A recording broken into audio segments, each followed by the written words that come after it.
Simon, Simon, Simon. গপ্প junction চ্যানেলে তোমাদের আবারও স্বাগত জানাই। ভালোবাসা ও স্নেহের টান এতটাই প্রবল যে মানুষের মৃত্যুর পরেও কিন্তু তার আত্মা সেই ভালোবাসার মানুষকে ছেড়ে যেতে পারে না, সবসময় তাকে ঘিরে থাকে, এক মুহূর্ত অনুভব করার জন্য উদগ্রীব হয়ে থাকে।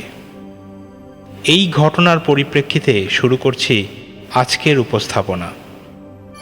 কিংবদন্তি লেখক সত্যজিৎ রায় রচিত ব্রাউন সাহেবের বাড়ি।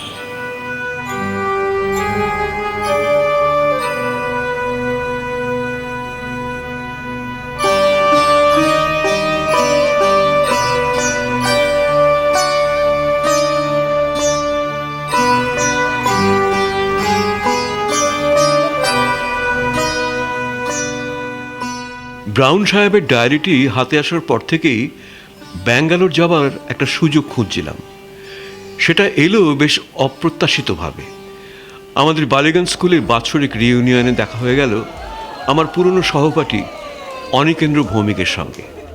অনিক বলল সে ব্যাঙ্গালোরে ইন্ডিয়ান ইনস্টিটিউট অফ সায়েন্সে চাকরি করছে। একবার ঘুরে যা না আমার এখানে, the best place in India. হ্যাঁ, একটা বাড়তি ঘরও আছে আমার বাড়িতে, আসবি? অনেক স্কুলে থাকতে আমার খুবই বন্ধু ছিল। তারপর যা হয় আর কি, কলেজ হয়ে গেল দুজনের আলাদা। তাছাড়া ও বিজ্ঞান আর আমি আর্টস, দুজনেই প্রায় উল্টোমুখো রাস্তা ধরে চলতে আরম্ভ করলাম। মাঝে ও আবার চলে গেল বিলেতে। ফলে ক্রমে দুজনের বন্ধুত্বের মধ্যেও অনেকটা ব্যবধান এসে পড়ল। আর আজ প্রায় 12 বছর পর তার সঙ্গে দেখা হলো। বললাম, গিয়ে পড়তে পারি? কোন সময়টা ভালো রে? Any time, any time. আরে ব্যাঙ্গালোরে গরম নেই, সাধে কি জায়গাটা সাহেবদের এত প্রিয়।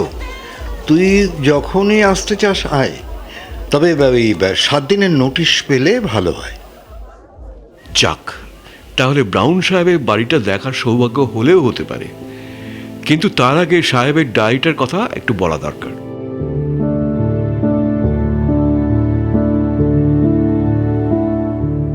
আমি হলাম যাকে বলে পুরনো বইয়ের পোকা।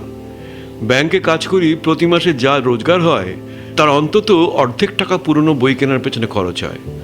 ভ্রমণ কাহিনী, শিকারের গল্প, ইতিহাস, আত্মজীবনী, ডায়েরি, কত রকম বই না গত 5 বছরে জমে উঠেছে আমার। পোকায় কাটা পাতা, বার্ধক্যে ঝুরঝুর হয়ে যাওয়া পাতা, ড্যাম্পে বিবর্ণ হওয়া পাতা, এইসবই আমার কাছে অতি পরিচিত এবং অতি প্রিয় জিনিস। আর পুরনো বইয়ের গন্ধ, আহ, এর জুড়িই নেই।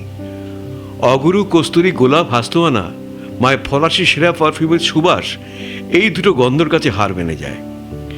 এই পুরনো বই কেনাই আমার একমাত্র নেশা। আর পুরনো বই কিনতে গিয়েই পাওয়া ব্রাউন সাহেবের ডায়েরিটা। বলে রাখি, এই ডায়েরি কিন্তু ছাপা ডায়েরি নয়, যদিও সেরকম ডায়েরিও আমার কাছে আছে। এই ডায়েরি একেবারে খাগের কলমে লেখা আসল ডায়েরি।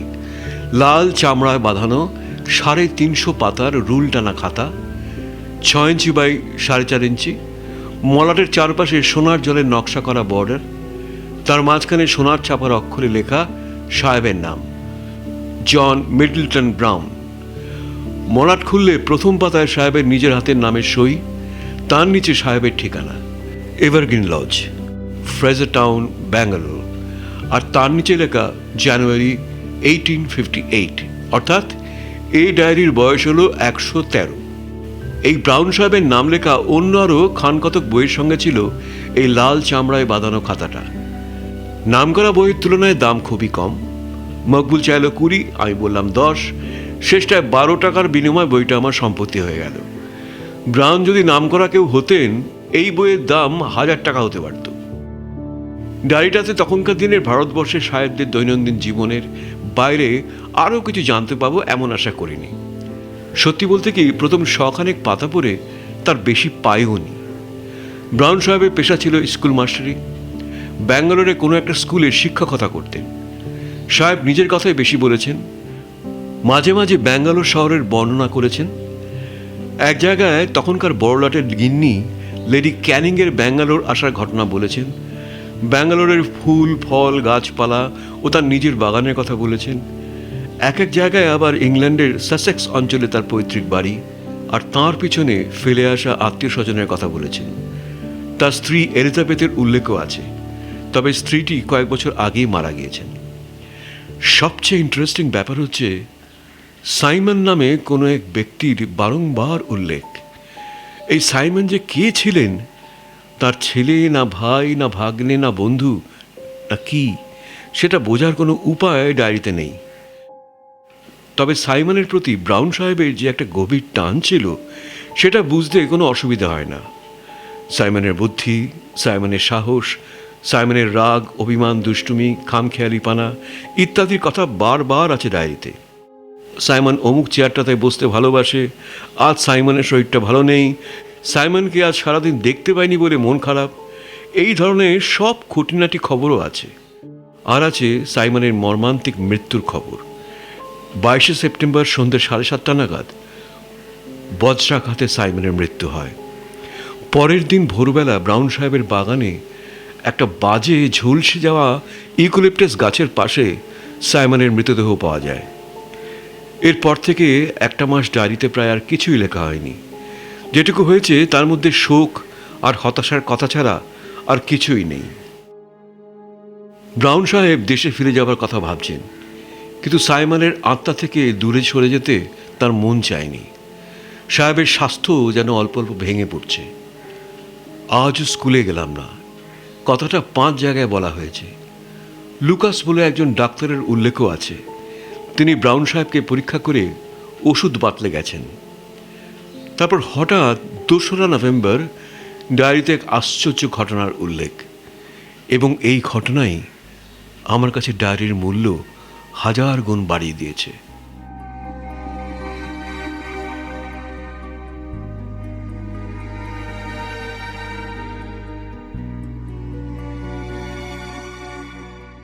ব্রাউন সাহেব এই ঘটনাটা লিখেছেন রোজকার নীলের বদলে লাল কালিতে। তাতে বলেছেন, আজ এক অভাবনীয় আশ্চর্য ঘটনা। আমি বিকেলে লালবাগে গিয়েছিলাম গাছপালার সান্নিধ্যে আমার মনটাকে একটু শান্ত করার জন্য। সন্ধ্যে 7:30 নাগাদ বাড়ি ফিরে বৈঠকখানায় ঢুকেই দেখি সাইমন ফায়ারপ্লেসের পাশে তার প্রিয় হাই ব্যাকড চেয়ারটিতে বসে আছে। সাইমন, সত্যি সাইমন। আমি তো দেখে আনন্দে আত্মহারা। আর শুধু যে বসে আছে তা নয়, সে এক দৃষ্টি আমার দিকে তাকিয়ে আছে, তার স্নেহ মাখানো চোখ দুটি দিয়ে। এদিকে ঘরে বাতি নেই, আমার ফাঁকি বাজ খানসামা থমাস এখনো ল্যাম্প জ্বালেনি। তাই সাইমনকে একটু ভালো করে দেখব বলে আমি পকেট থেকে ডিসলাইটটা বার করলাম। কাঠি বার করে বাক্সের গায়ে ঘষতেই আলো জ্বলে উঠল। কিন্তু কি আফসোস, এই কয়েক মুহূর্তের মধ্যে সাইমন উধাও।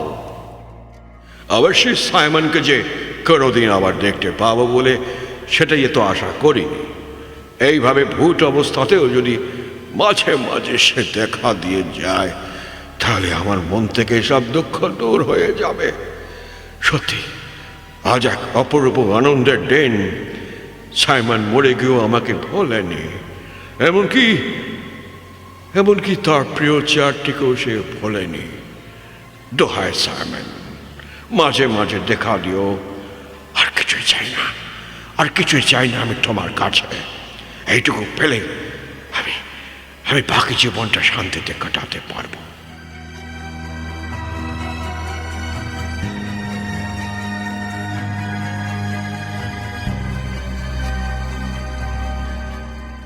এরপরে ডায়েরি আর বেশি দিন চলেনি। যেটুকু আছে তার মধ্যে কোনো দুঃখের ছাপ নেই, কারণ সাইমনের সঙ্গে ব্রাউন সাহেবের প্রতিদিনই একবার করে দেখা হয়েছে। সাইমনের ভূত সাহেবকে হতাশ করেনি। ডায়েরির শেষ পাতায় লেখা আছে, যে আমাকে ভালোবাসে, তার মৃত্যুর পরেও যে তার সে ভালোবাসা অটুট থাকে, এই জ্ঞান লাভ করে আমি পরম শান্তি পেয়েছি। ব্যাস এই শেষ। কিন্তু এখন কথা হচ্ছে, ব্রাউন সাহেবের এই বাড়ি ব্যাঙ্গালোরের ফ্রেজার টাউনের এভারগ্রিন লজ এখনো আছে কি? আর সেখানে এখনো সন্ধ্যাকালে সাইমন সাহেবের ভূতের আগমন হয় কি? আর সেই ভূত কি অচেনা লোককে দেখা দেয়? আমি যদি সে বাড়ি থেকে একটা সন্ধ্যা কাটাই, তাহলে সাইমনের ভূতকেও দেখতে পাবো কি?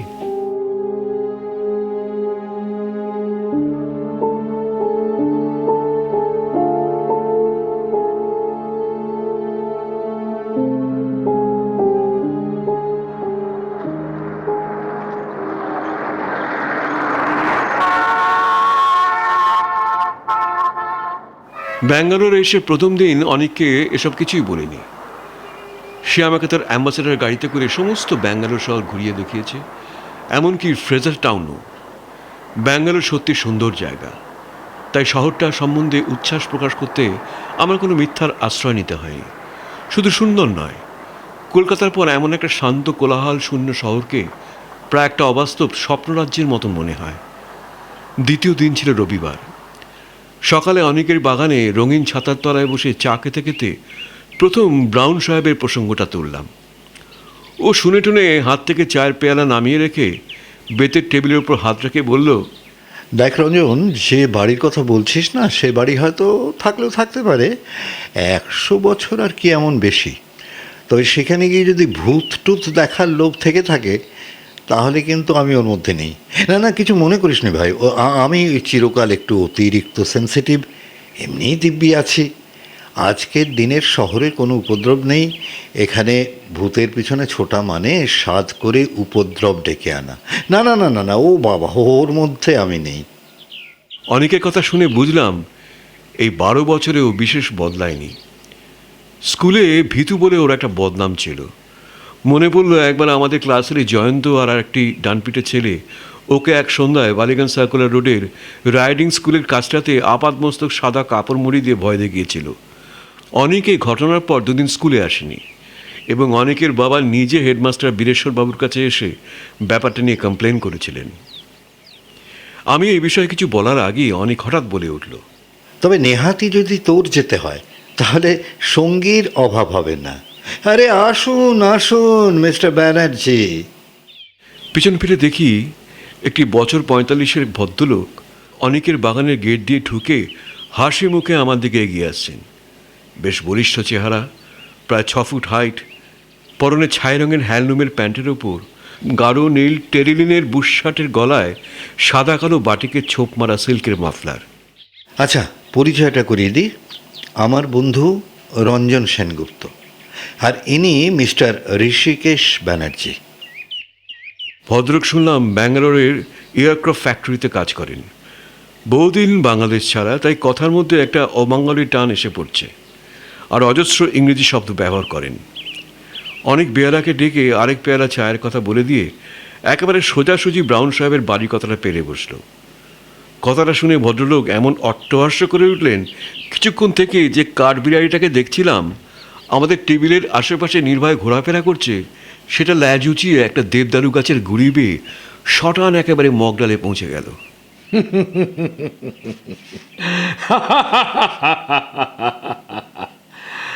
Ghost? Huh? Ghost? You seriously believe in ghost? আজকের দিনে, আজকের যুগে? আমি আমতা করে বললাম, একটা কৌতূহল থাকতে ক্ষতি কি? এমনও তো হতে পারে যে ভূতেরও একটা বৈজ্ঞানিক ব্যাখ্যা আছে, যেটা 10 বছরের মধ্যে জানা যাবে। ব্যানার্জির হাসি তবুও থামে না।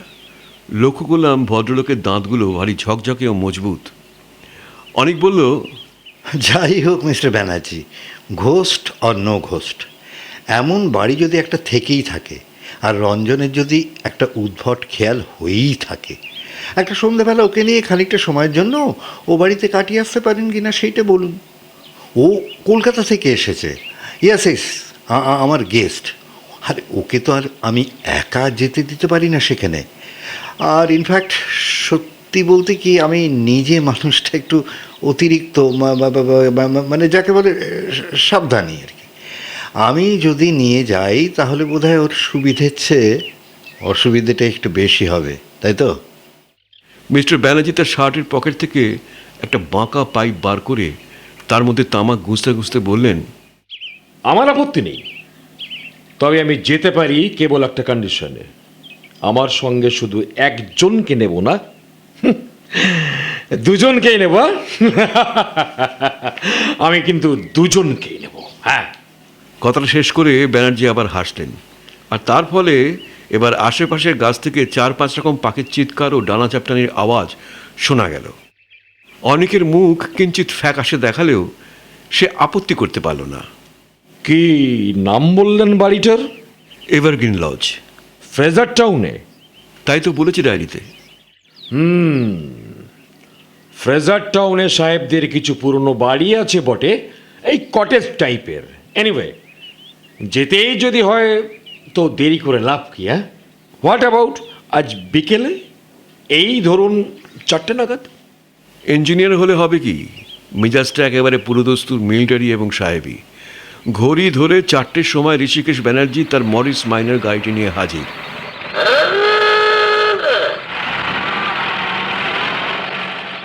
গাড়িতে যখন উঠছি তখন ভদ্রলোক জিজ্ঞাসা করলেন, কে সঙ্গে কি কি নিলেন? হ্যাঁ, একটা 5 সেলের টর্চ, 6টা মোমবাতি, ফার্স্ট এড বক্স, একটা বড় ফ্লাস্ক ভর্তি গরম কফি, আর 1 বাক্স হ্যাম স্যান্ডউইচ, 1 প্যাকেট তাস, আর এই মাটিতে পাতবার একটা চাদর, আর ওই মশা তাড়ানোর জন্য 1 টিউব ওডোমস। আর অস্ত্রশস্ত্র? এই ভূতকে কি অস্ত্র দিয়ে কিছু করা যায় নাকি? কিরে রঞ্জন, তোর সাইমনের ভূত কি সলিড নাকি? যাই হোক, আমার কাছে একটা ছোটোখাটো আগ্নেয়াস্ত্র আছে বটে। হ্যাঁ, সুতরাং সলিড লিকুইড নিয়ে চিন্তা করার কোনো প্রয়োজন নেই।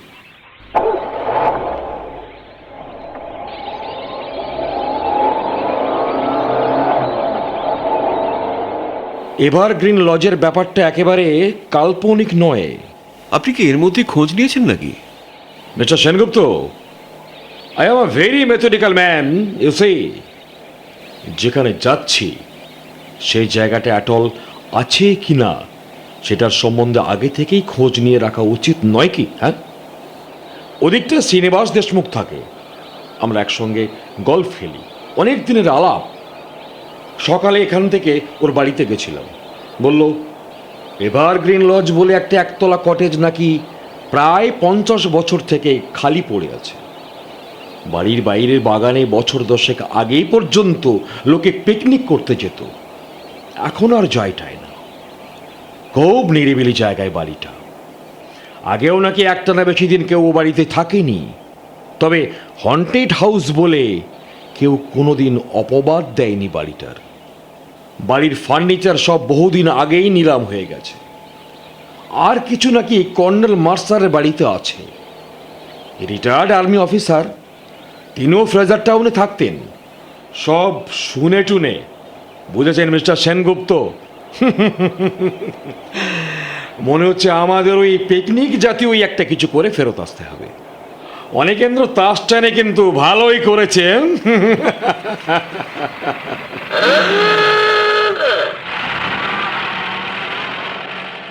ব্যাঙ্গালোরের পরিষ্কার প্রশস্ত রাস্তা দিয়ে গাড়ি করে যেতে যেতে বারবারই মনে হচ্ছিল যে শহরটা এত অদ্ভুতুরে যে এখানে একটা হানাবাড়ির অস্তিত্বই কল্পনা করা কঠিন। কিন্তু তারপরে আবার মনে পড়ে যাচ্ছিল ব্রাউন সাহেবের ডায়েরির কথা। লোকে নেহাত পাগল না হলে ডায়েরিতে আজগবি কথা বানিয়ে লিখবে কেন? সাইমনের ভূত ব্রাউন নিজে দেখেছেন, একবার নয় অনেকবার। সে ভূত কি আমাদের জন্য একবার দেখা দেবে না?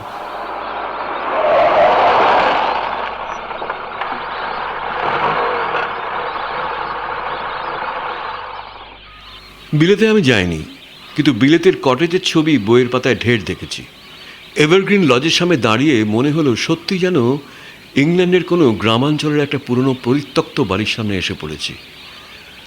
কটেজের সামনেই ছিল বাগান, সেখানে ফুলের কেয়ারির বদলে এখন শুধু ঘাস আর আগাছা। একটা ছোট্ট কাঠের গেট, যাকে ইংরেজিতে বলে উইকেট, সেই দিয়ে বাগানে ঢুকতে হয়। সেই গেটের গায়ে একটা ফলকে খোদাই করে এখনও লেখা রয়েছে বাড়িটার নামটা। তবে হয়তো কোনো চড়ুইভাতির দলের কেউ রসিকতা করে এভারগ্রিন কথাটার আগে একটা এন জুড়ে দিয়ে সেটাকে নেভারগ্রিন করে দিয়েছে।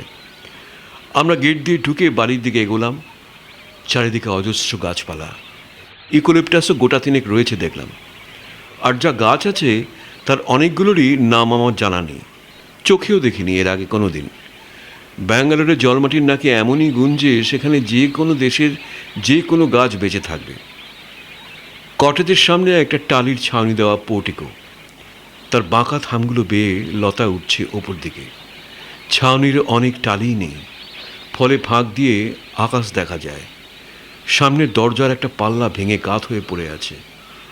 বাড়ির সামনের দিকে দরজা জানলার কাচ অধিকাংশই ভাঙা।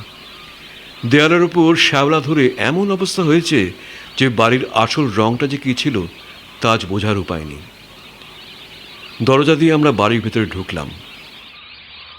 ঢুকে একটা প্যাসেজ, পিছন দিক দিয়ে একটা ভাঙা দরজার ভিতর দিয়ে একটা ঘর দেখা যাচ্ছে। আমাদের ডাইনে বাঁয়েও ঘর। ডাইনেরটাই বেশি বড় বলে মনে হলো। আন্দাজে বুঝলাম এটাই হয়তো বৈঠকখানা ছিল। মেঝেতে বিলিতি কায়দার কাঠের তক্তা ওঠানো, তার কোনোটাই প্রায় আস্ত নেই। সাবধানে পা ফেলতে হয় এবং প্রতি পদক্ষেপে খুটখাট খচখচ শব্দ থাকে। আমরা ঘরটাতে ঢুকলাম। বেশ বড় ঘর, ফার্নিচার না থাকাতে আরও খাঁ খাঁ করছে। পশ্চিমার উত্তর দিকে জানলার সারি, একদিকে জানলা দিয়ে গেট সমেত বাগান, আর অন্য দিক দিয়ে গাছের সারি দেখা যাচ্ছে। এরই একটা থেকে বাজ পড়েছিল। সাইমন দাঁড়িয়েছিল সেই গাছের নিচে। তৎক্ষণাৎ মৃত্যু ভাবতেই গাটা ছমছম করে উঠল।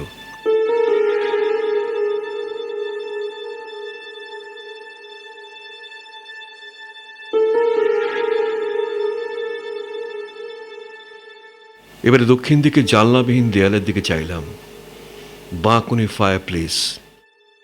এই ফায়ার প্লেসের পাশেই ছিল সাইমনের প্রিয় চেয়ারখানা। ঘরের সিলিংয়ের দিকে চাইতে চোখে পড়ল ঝুল আর মাকড়সার জাল। এককালে সুদৃশ্য এভারগ্রিন লজের অবস্থা এখন খুবই শোচনীয়।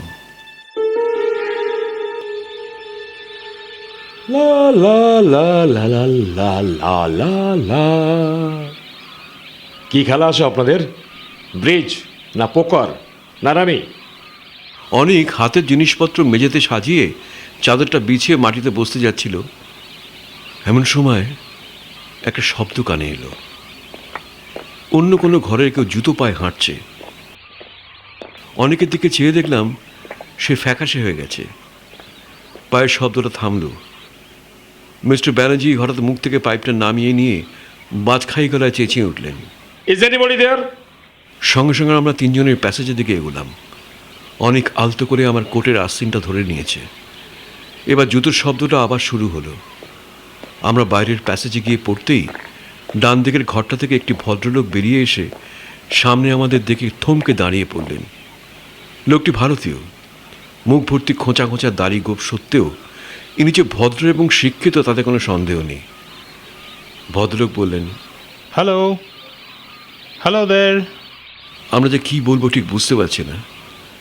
এমন সময় আগন্তুক নিজেই আমাদের কৌতূহল নিবৃত্ত করলেন। আমার নাম Venkatesh, I am a painter. আপনারা কি এই বাড়ির মালিক না খদ্দের? এ দুটোর একটাও নয়। আমরা এমনি ঘুরতে ঘুরতে এসে পড়েছি। ও আই সি। না, আমি ভাবছিলাম এই বাড়িটা যদি পাওয়া যেত তাহলে আমার কাজের জন্য একটা স্টুডিও হতে পারত। ভাঙাচোরায় আমার কোনো আপত্তি নেই। মালিককে আপনারা জানেন না বোধহয়? আগে না, সরি। তবে আপনি কর্নেল মাস্টারের ওখানে খোঁজ করে দেখতে পারেন। এই সামনের রাস্তা ধরে বাঁদিকে চলে যাবেন, মিনিট 5 হাঁটা পথ। Thank you so much. বলে মিস্টার ভেঙ্কটেশ বেরিয়ে চলে গেলেন।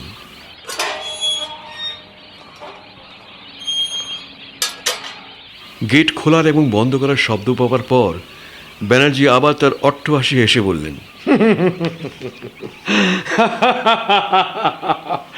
মিস্টার সেনগুপ্ত, এনে নিশ্চয়ই আপনার সাইমন বা ওই জাতীয় কোনো ভূতটুত নন। সবে মাত্র 5:15, এর মধ্যেই আপনি ভূতের আশা করেন কি করে? আর ইনি ভূত হলেও 19 শতাব্দীর নিশ্চয়ই নন, কারণ তাহলে পোশাকটা অন্যরকম হতো। আমরা ইতিমধ্যে বৈঠকখানায় ফিরে এসেছি।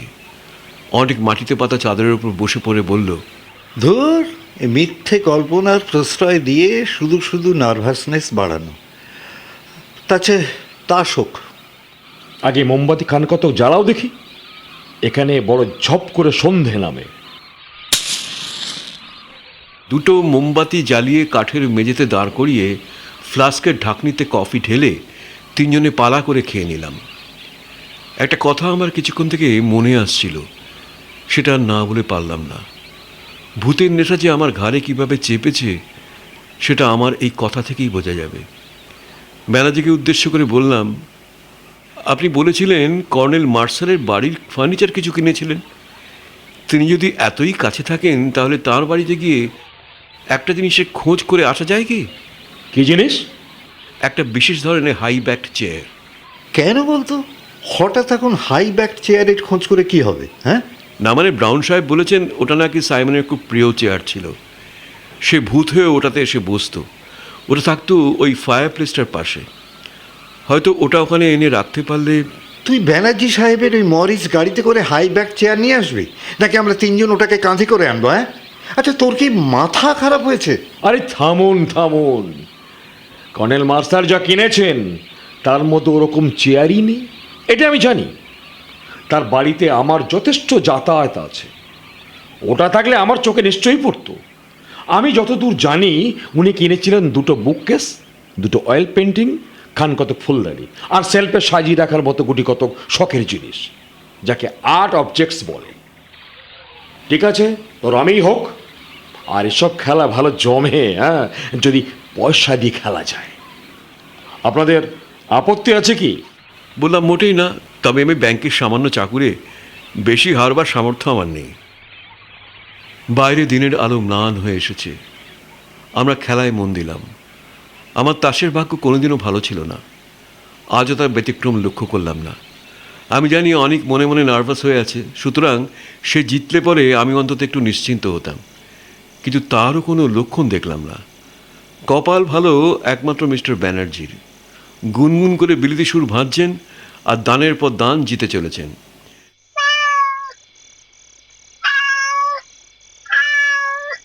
খেলতে খেলতে নিস্তব্ধতার মধ্যে একবার একটা বেড়ালের ডাক শুনলাম।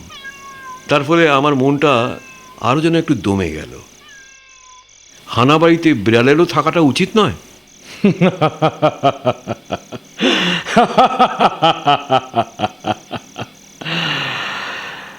But it was a black cat.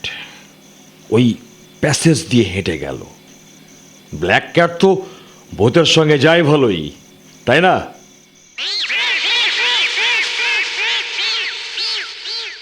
বেশ কিছুক্ষণের জন্য একবার মাত্র একটা অজানা পাখির কর্কশ ডাক ছাড়া আর কোনো শব্দ, দৃশ্য বা ঘটনা আমাদের একাগ্রতায় বাধা পড়তে দেয়নি। ঘড়িতে 6:30, বাইরের আলো নেই বললেই চলে। আমি একটু ভালো তাস পেয়ে পরপর দুবার জিতেছি, আর এক রাউন্ড রামি হয়ে গেছে ইতিমধ্যে। এমন সময় হঠাৎ একটা অস্বাভাবিক শব্দ কানে এলো। কে যেন বাইরের দরজায় টোকা মারছে। আমাদের তিনজনেরই হাত তার শুদ্ধ নিচে নেমে গেল। অনেক এবার আরও ফ্যাকাশে। আমার বুকের ভেতরে মৃদু কম্পন শুরু হয়েছে, কিন্তু ব্যানার্জি দেখলে আমি সত্যি ঘাবড়াবার লোক নন। হঠাৎ নিস্তবতা ভেদ করে তার বাজখাই গলায় চেঁচিয়ে উঠলেন, হু ইজ ইট? আবার দরজায় টোকা। ব্যানার্জি তদন্ত করবার জন্য তাড়াক করে উঠে পড়লেন। আমি খপ করে ভদ্রলোকের প্যান্টটা ধরে চাপা গলায় বললাম, একা যাবেন না। তিনজনে একসঙ্গে ঘর থেকে বেরোলাম। প্যাসেজে এসে বাঁদিকে চাইতেই দেখলাম দরজার বাইরে একজন লোক দাঁড়িয়ে আছে। তার পরনে স্যুট ও হাতে একটা লাঠি। অন্ধকারে তাকে চেনার কোনো উপায়ই নেই। অনেক আবার আমার আস্তিন চেপে ধরল, এবার আরও জোরে। ওর অবস্থা দেখে বোধহয় আমারও মনে আপনা থেকে একটা সাহসের ভাব এলো। ব্যানার্জি ইতিমধ্যে আরও কয়েক পা এগিয়ে গিয়ে হঠাৎ চেঁচিয়ে উঠলেন, ও হ্যালো, ডক্টর লার্কিন, আপনি এখানে? এবারে আমি প্রৌঢ় সাহেবটিকে বেশ ভালোভাবে দেখতে পেলাম। অমায়িক সাহেবটি তার সোনার চশমার পেছনে নীল চোখ দুটোকে কুঁচকে হেসে বললেন, তোমার মরিস গাড়িখানা দেখলাম বাইরে, তারপর দেখি বাড়ির জানলা দিয়ে মোমবাতির আলো দেখা যাচ্ছে, তাই ভাবলাম একটু ঢু মেরে দেখে যাই তুমি কি পাগলামি করছো এই পোড়ো বাড়ির ভেতর। আমার এই যুবক বন্ধু দুটির একটু উদ্ভট ধরনের অ্যাডভেঞ্চারের শখ। বলল এভারগ্রিন লজে বসে তাস খেলবে, তাই আর কি। Very good, very good. যুবা বয়সটাই তো এই ধরনের পাগলামি করার সময়। আমরা বুড়োরাই কেবল নিজেদের বাড়ির কৌচে বসে রোমন্থন করি। Well well, have a good time. আমি এখন চললাম। লার্কিন সাহেব হাত তুলে গুড বাই করে লাঠি ঠকঠক করতে করতে চলে গেলেন। আর সঙ্গে সঙ্গে দ্বিতীয়বার ভূতের আশা পরিত্যাগ করতে হলো। কি আর করি, আবার তাসে মনোনিবেশ করলাম। প্রথম দিকে প্রায় 4.5 টাকার মতন হারছিলাম। গত আধ ঘন্টায় তার খানিকটা ফিরে পেয়েছি। সাইমনের ভূত না দেখলেও শেষ পর্যন্ত তাসে কিছু জিতে বাড়ি ফিরতে পারলেও আজকের আউটিংটা কিছুটা সার্থক হয়। ঘরের দিকে মাঝে মাঝে চোখটা চলে যাচ্ছিল। আসল ঘটনাটা কখন ঘটেছিল তার টাইম আমার জানা আছে। ব্রাউন সাহেবের ডায়েরি থেকে জেনেছিলাম যে সন্ধ্যার এই সময়টাতেই বাজ পড়ে সাইমনের মৃত্যু হয়। আমি তাস মারছি, মিস্টার ব্যানার্জি তার পাইপে আগুন ধরাচ্ছেন। অনেক সবে মাত্র স্যান্ডউইচ খাবার মতলবে প্যাকেটটাতে হাত লাগিয়েছে। এমন সময় তার চোখের চাহনিটা মুহূর্তের মধ্যে বদলে গিয়ে সঙ্গে সঙ্গে তার সমস্ত অংশের দিকে। বাকি দুজনের চোখও স্বভাবতই সেদিকে চলে গেল। যা দেখলাম তাতে আমারও কয়েক মুহূর্তের জন্য গলা শুকিয়ে নিঃশ্বাস বন্ধ হয়ে গেল। বাইরে প্যাসেজের অন্ধকারের মধ্যে একজোড়া জ্বলন্ত চোখ আমাদের দিকে এক দৃষ্টি তাকিয়ে আছে।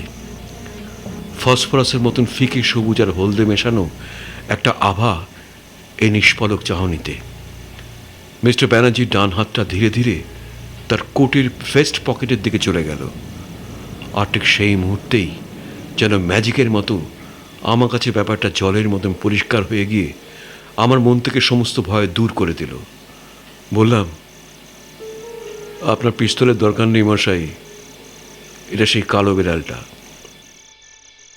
আমার কথায় অনেকও যেন ভরসা পেল। ব্যানার্জি পকেট থেকে তার হাত বার করে এনে চাপা গলায় বললেন, হাউ রিডিকুলাস। এবার জ্বলন্ত চোখ দুটো আমাদের ঘরের দিকে এগিয়ে এলো। চৌকাঠ পেরোতেই মোমবাতির আলোতে প্রমাণ হলো আমার কথা, এটা সেই কালো বিড়ালটাই বটে। চৌকাঠ পেরিয়ে বিড়ালটা বাঁ দিকে ঘুরল। আমাদের দৃষ্টি তার সঙ্গে সঙ্গে ঘুরছে, তাকে অনুসরণ করছে। এবারে আমাদের তিনজনের গলা দিয়ে একসঙ্গে একটা শব্দ বেরিয়ে পড়ল। আচমকা বিস্ময়ের ফলে যে শব্দ আপনা থেকে মানুষের মুখ থেকে বেরোয়, সেই শব্দ। সেই শব্দের কারণ আর কিছুই না। আমরা যতক্ষণ তন্ময় হয়ে তাস খেলছি তারই ফাঁকে কীভাবে কোত্থেকে জানি একটা গাঢ় লাল মকমলে মোড়া হাই ব্যাকড চেয়ার এসে ফায়ার প্লেসের পাশে তার জায়গা করে নিয়েছে। অমাবস্যার রাতের অন্ধকারের মতন কালো বিড়ালটা চেয়ারটার দিকে নিঃশব্দে এগিয়ে গেল। তারপর এক মুহূর্ত সেটার সামনে দাঁড়িয়ে একটা নিঃশব্দ লাফে সেটার ওপর উঠে কুণ্ডলি পাকিয়ে শুয়ে পড়ল। আর সেই মুহূর্তে একটা অদ্ভুত শব্দ শুনে আমার রক্ত হিম হয়ে গেল। Simon, Simon, Simon, Simon.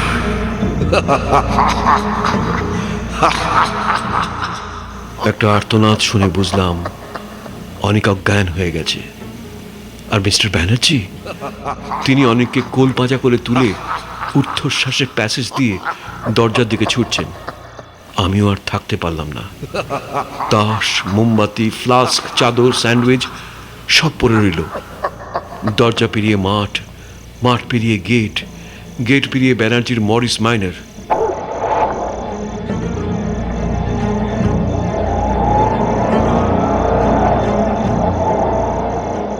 ভাগ্যে ব্যাঙ্গালোরের রাস্তায় লোক চলাচল কম, নইলে আজ একটিমাত্র পাগলা গাড়ির পাগলা ছুটে কটা লোক যে জখম হতে পারত তা ভাবলেও গায়ে কাঁটা দেয়। অনেকের জ্ঞান গাড়িতেই ফিরে এসেছিল, কিন্তু তার মুখে কোনো কথা নেই।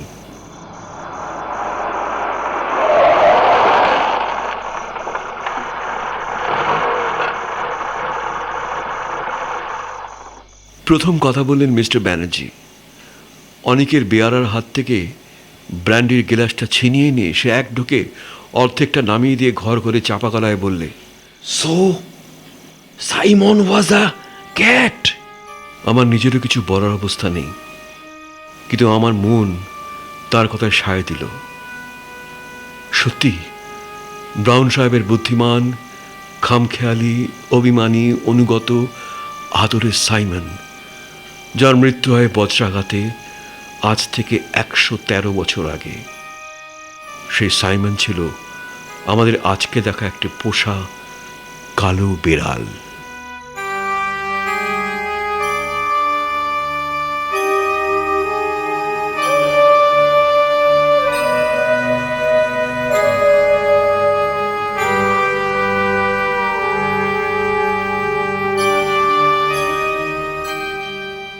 আশা করি আজকের গল্প তোমাদের ভালো লেগেছে। আমাদের উপস্থাপনা যদি তোমাদের ভালো লেগে থাকে, চ্যানেলটাকে সাবস্ক্রাইব করতে ভুলো না কিন্তু। আর হ্যাঁ, ভিডিওগুলো তোমাদের বন্ধুবান্ধবদের সাথে শেয়ার করে আমাদের পাশে থেকো। তাহলে আজকের জন্য এইটুকুই। ফেরত আসছি আবার আগামী সপ্তাহে।